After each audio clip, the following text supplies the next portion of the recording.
ვერას დროს ვერ ვიტყვი რომ ეკაკვესიტაძე არის ჟურნალისტი და ყველაზე მთავარი დამავიწყდა მაპატიეთ ეკაკვესიტაძე ეგრეთ წოდებული ჟურნალისტი მისი მეუღლე უტიაშვილი მაშინ გახლდათ ვანო მერაბიშვილის მარჯვენა ხელი და ასე ვთქვათ რაღაცა პიარის ამბებში იყო ჩართული გამოვიდა 27 მაისს და განაცხადა რომ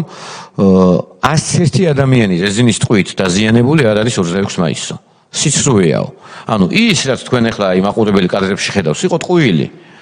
ეს იყო უტიაშვილის განცხადება და შემდეგ უფრო ცუდი განცხადებაც გააკეთა ახლა დიდიო ტაქსისტები თუ დაზიანდნენ თითქოს ტაქსისტები ადამიანები არ იყვნენ და ის ნაგავი მართლან ლევან ხაბეიშვილი ამას ბოდიშის მოხდის გარეშე და უაპელაციოდ ვამბობ ნაგავი ლევან ხაბეიშვილი 27 მაისს გამოვიდა 2011 წლის და ნაგავი გავიტანეთ რუსთაველიდანო აი ამ ხალხის ხელში იყო ეს ქვეყანა და ამ ხალხს უნდა დღეს კიდევ აქ მოდალის კითხვა აი ამ ხალხს მორალის გარდა დაბრუნება უნდათ რაც და მეორე დღეს იდგნენ იქ თავისუფლების მოედანზე სისხლით მოწყულ რუსთაველზე და ეს გიორგი ვაშაძეს ბეყე ჭიჭე ვაშაძე ეს ოზდენებს იღებდა სააკაშვილისგან და არა მხოლოდ ჭიჭე ვაშაძე